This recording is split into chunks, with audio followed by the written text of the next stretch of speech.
right, so what we got? All right, well, I guess we shall begin from right to left. This is our latest addition to the studio. This is the Telefunken DC5 series, and this is actually what we use for your recording, Canute. Oh, cool. Yeah. So.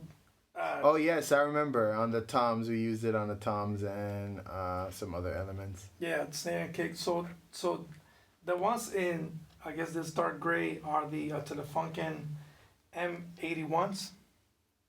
This is the Telefunken M80 for the snare, and then the Telefunken M82 for the kick. One cool trick about this microphone is that it tells you where to point it at. What? So it's front, not like this, in the front. And then here's a cool little trick. It has two little filters. One is kick EQ, which does a quick dip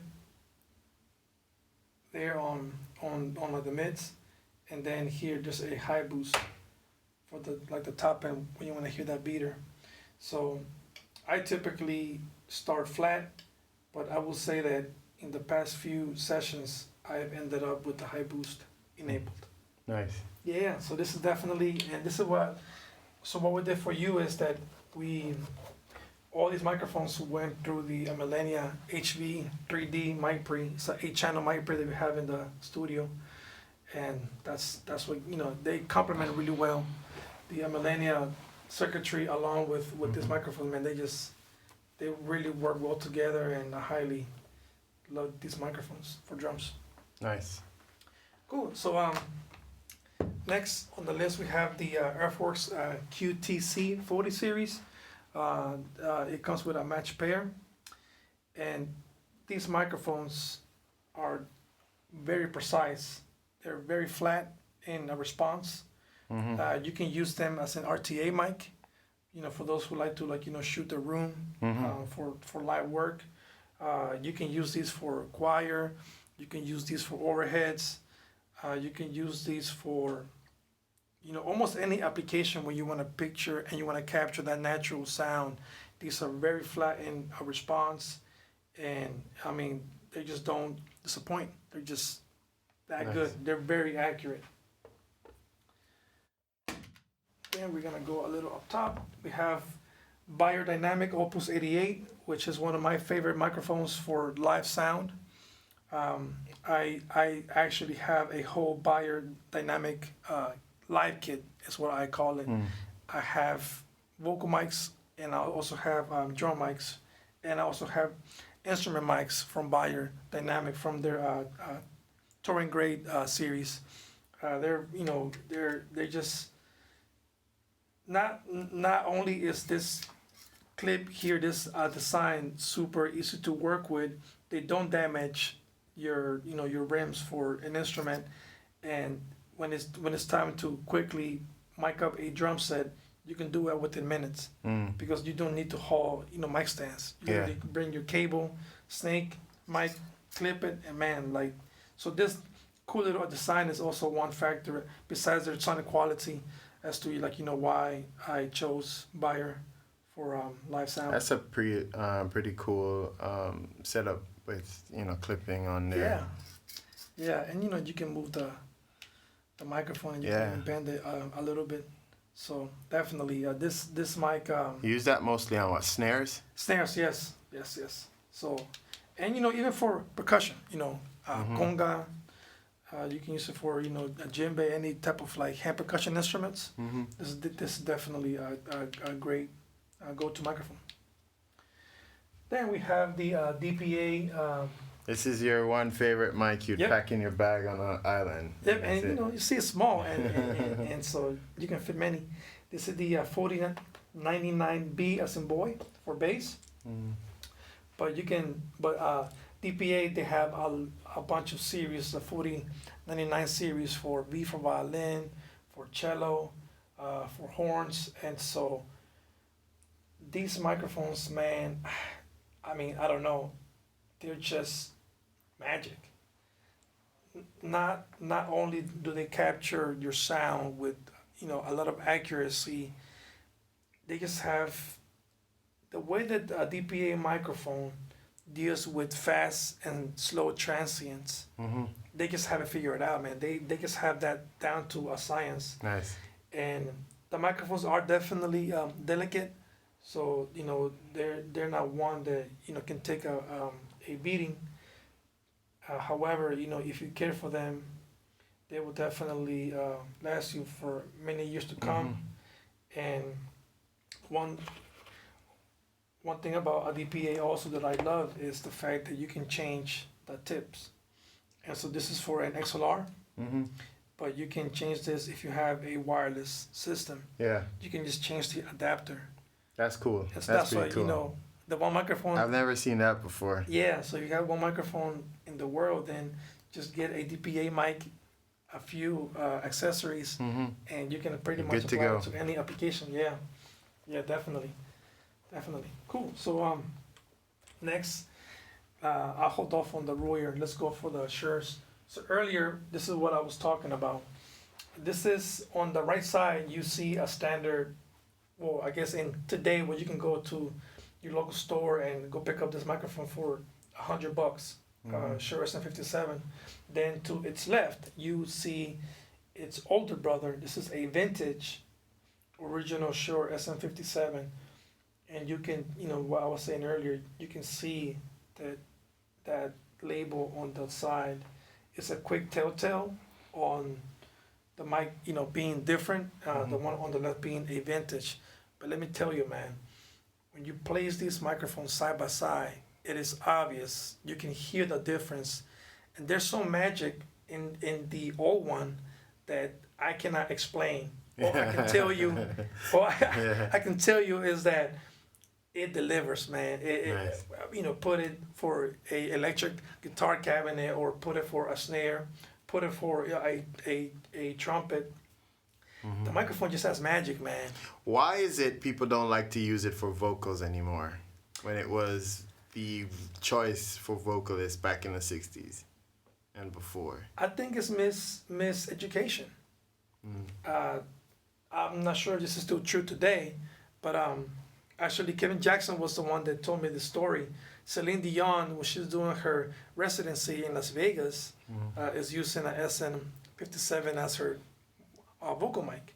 So don't know if that's true today. So please. Well, I saw her earlier this year in January, and she was using a 58. Okay. And I must say, when I saw the opening number and I saw a SM58, I was like, for this much money I pay, you could have had another mic other than a 58, but it sounded amazing. It sounded like the record. Yeah. And she had probably a 100-foot cable on there, and she did the whole show on there, no issues. It was sounding amazing. Yeah. So the SM57 is one of the first microphones that I learned in school. So in school, I learned about the 58 and 57. And this goes back to what I was talking about, new technology, and while it's a blessing, there's also an element there that makes me worry that in school I really had to spend a lot of time with your most basic microphone that you're ever gonna see. It's a 57 and a 58. Yeah. You just cannot hide from them, right? Yeah. So you can learn about that sonic footprint, and then when you get a second or third microphone, you will be able to hear that difference between, a 58, which is $100, and the next mic they might cost you, $200, $300, $400 or more. So, that's my concern about modeling, that you may not get the chance to experience that and really make good microphone selection when it comes time to doing a recording or a live show, because you don't have that mental archive, library in your head about this is my starting ground. Here are where each mic falls different. Yeah. Cool. So let's get one of my favorites. ribbon microphones. Yes. So Royer 121, and as you can see, this microphone is so special and delicate that it's inside the wood case, in the suede, and then in the plastic. Yeah, man. I mean, ribbon. So these microphones are very sensitive. A ribbon microphone can pick up dust particles, just like any other mic, but this is more prone to, dirt, and so you will definitely want to protect it at all costs. And for those who are beginning their journey in audio engineering, number one rule with ribbon microphones: do not turn on phantom power. You will damage the mic forever, and you cannot call the factory and say, my microphone broke because I put 48 volts. They will just say, that's your fault. Here's a new bill for a brand new microphone. So rule number one, never, ever put 48 volts on a ribbon microphone. So the Royer 121, this is one of the most common things that about a Royer 121 is that you can actually, it's a figure 8 microphone. So sound travels from the front where the logo is, and then also from the back. And you can actually get different coloration if you record your instrument or your vocal with the front facing or rear facing. So I always forget which one is which, but one of them is brighter than the other. And I don't really worry about remembering which side is which, because I can hear it. And again, if you spend time with the microphone, you can tell, oh yeah, this is the side that's brighter. Or, oh no, this is the side that's brighter. So this is the microphone that a lot of people, I guess, don't use as often because of budget reasons. So there are, clones that make, pretty good replicas. If I can also give a shout out to Peluso Microphones. They make really good clones of Royer microphones, as well as Neumann and Telefunken and AKG. All right, let's go with another vintage. This is actually my favorite microphone. Yeah. This is my favorite. If I'm stuck on an island and I only have one microphone, this is it. Yeah. Well, you definitely picked a good choice because you have multiple polar patterns. This is the AKG C414 EB. And what's special about this microphone is that this is also another vintage piece.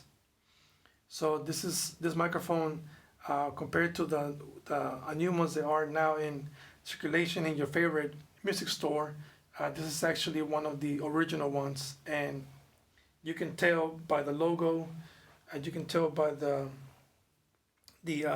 figures in the top and the switch, that this is not like the ones that you see in like the stores. Also, the new ones in the store have a gold grill with black. This is more like I don't know what you would call this, like a white and black, or silver and black. So this is another microphone that, like I said, you can bring a 414 here and you put this one side by side, and yeah, it's very audible. That these mics are very different. And if you do a blind test, I'm not sure what you will pick per se, Canute, but when I started out with this one. So I definitely know, and I call it my Swiss Army knife, for horns, for vocals, background vocals, for guitars, acoustic guitars, really. Yeah. It's just one of those, go-to for me. I know I'm gonna get the sound that it produces. Yeah, and it matches well with many mic pre's, whether you're doing a solid state mic pre or a tube mic pre. I mean, they just they just capture really, really good sound. And like I said, man, like that vintage, man, they just have that magic sauce, Yeah. Yeah, definitely. Let's go with the AKG D112.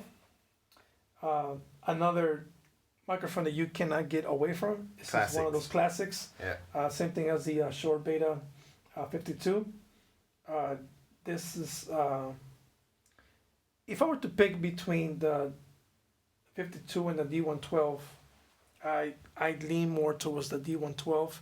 However, I'm wondering if that's solely because I'm a little biased, that after listening to so many Shure microphones, that my ears have kind of become accustomed, and just hearing a different response from a kick mic like the D112, I'm like, oh, that's different. Let me go ahead and try that. Yeah. So, great microphone. Mainly used for kicks, but I've used it on upright basses. I've actually paired this along with the Royer for an upright bass. Oh, So, nice. Yeah. So you can put this more on like the lower side of the F hole, and then put the Royer, more towards like your chest area for like the strings. So yeah, I mean that's one special way that I've used the AKG D112 besides your kick. Next microphone, I'm gonna end with the Neumann, so let's go with the next microphone. And with the big boy stuff. Yeah, big boy stuff. Yeah, Sennheiser 421. Another classic. Another classic. Yeah, again, love this microphone. I love the soft to moderate roll off that the mic gives you. This microphone is great for horns, for toms. This microphone is, I've used this on hand percussion. I've used this on timbales. They have a somewhat of a dark sound, which sometimes you do want to capture that more darker tone. And the only thing with the 421s that you have to be extremely careful is this little switch here. You see how quickly it is to engage that? Yeah. And so you have no idea how many 421s you will see out on the field with a busted grill because someone was trying to strike and didn't secure the mic first and went for the clip, and then the microphone is now flying into the hard concrete of the stage of your studio. So that's the only thing that I wish that could have been improved. It's just how easy it is to just disengage the mic clip. But again, a great microphone. You gotta have this. If you're starting your mic kit locker, man, you will not go wrong. 57, 58, D112, 421, and then slowly begin to move up to like the classics, 414 and Neumanns and the Sheps of the world and Telefunken. So one microphone that I haven't talked about is the Millennia. Yeah, those are. I wish we had one here. My friend Marcus and Q actually they each own a pair of Millennia Gold Series. Wow. And there's some secret sauce in there that they put. I won't share your secret, Marcus or Q, but definitely, Marcus is crossing his fingers, going, Right. "Don't say nothing." Right, but yeah, definitely. I mean, that's also great microphones. So cool. So let's move on to the Neumann family. We'll begin with the Neumann KM 184 pair. This is one of the mics that we like to use here at Intune Studios to mic the Steinway. So what's underneath here is a Steinway Concert Grand B. This is the baby, like Danny said, this is the baby of the studio, and we often do the pair of the 184s in either XY pattern. Nice. XY pattern. Sounds amazing. Yeah, definitely. Also, what we also do in the studio for the Steinway is that we also have two pairs of the Neumann U87, and so a lot of times when I'm doing a larger recording, I'll actually use both the 184s and both of the the U87s just for the Steinway. So I use the UA for a lot of vocal sessions. Yeah. Tracking lead vocals. It's a really good mic. Yeah. 184s is Danny's go-to for acoustic guitar. Yeah. Yeah, that's a good definitely. choice. Yeah, That's a good choice. So, yeah. But I mean, again, another microphone that you can use in almost any application. You can use them for choirs. You can use them for guitars, like I said. You can use them for overheads. You can use them for horns. I mean, they're just almost like a Swiss knife for application. So the U87 is a must-have in your closet. Any studio in the world, whether it's a small or a large studio, they will always have a U87. Yeah, it's a must-have. They must have. These microphones are very transparent, and what you hear is, when you're in the studio, what you are hearing coming out your speakers is exactly what's in front of the microphone. A must-have microphone because, like I said, whatever you have in front of you, it is not going to add any extra color. It is going to be exactly that. And you know, as you grow older in your career with being an audio engineer and recording, you may change the color by switching your mic pre or or getting a different large condenser microphone that may add color to it. Mhm. However, definitely you will need this microphone to be able to be like your safe like that safety, like whenever you run into a scenario that like you don't know, you are uncertain about which way to go. Mhm. With 87, man. Yep. With 87, it will not let you down. This is the cardioid, and then you have figure 8, and then all the way to the left you will be hit Omni, and then at the back you have a high pass filter, and then you have I think a 10 dB pad. Yep, 10 dB of pad. If you're going to be a recording signal that it's gonna be super strong off the gate, definitely pad it. That way you do not distort, and then be upset about post production. Like Why is it so hot? why so high? Yeah, and crunchy. Unless you mean it, and then that's a whole different ball. And then last but not least, we have the Neumann 147, and this is. Is this a key? Oh, yeah. they have it on a lock and key. Yeah. So this microphone, another family of the Neumanns, and so this microphone is super cool because it actually has some color to it. It has a boost on the high mids, and so if you are recording a source that may be a little too dark or that lacks those highs, and you want to get them with the recording and not with the EQ in post production, definitely this is a great mic to use. I do not recommend this microphone if you are recording vocals and someone has a issue with like their lisp, because this will definitely boost that for you and cause you more problems, and you will have to use a de-esser plugin to be able, or hardware to be able to deal with that. But even then, it's best to just choose a different microphone that doesn't have that boost on like the at the top end. So it comes with its own power supply. So one thing that is sad, but I've seen this: if a microphone comes with a power supply, you don't need phantom power.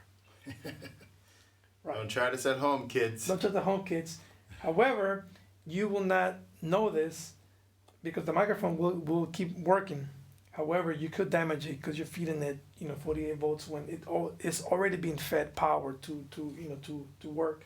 At least this mic will work if you make that mistake. On The Royer. the Royer, in the other hand, if you put 48 volts, that's it. Kaput. Yep. So a great microphone that I use a lot. When I was at Night Flight Studios, we used this microphone a lot when I was doing hip hop vocals, like rap, because when you're mixing, you need that voice to like cut through all of the elements, the 808, that snare that it's like it's cracking, all the other elements, and so definitely this microphone will help you cut through. When you have like a busy mix, this microphone will definitely help you make that cut. And yeah, Nice. that is it. Well, thank you so much for being with us. Thank you so much for joining.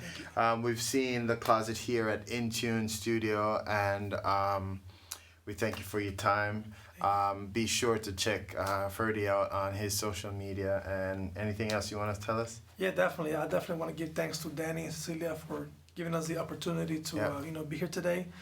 This is definitely like their house, and hopefully one day we'll get to work together. You can check out the studio at intunerecording.com or on social media, Facebook, Instagram at Intune Recording. Yeah, I will drop the link below Yep. so they can see it, and drop Ferddy's link for his social media.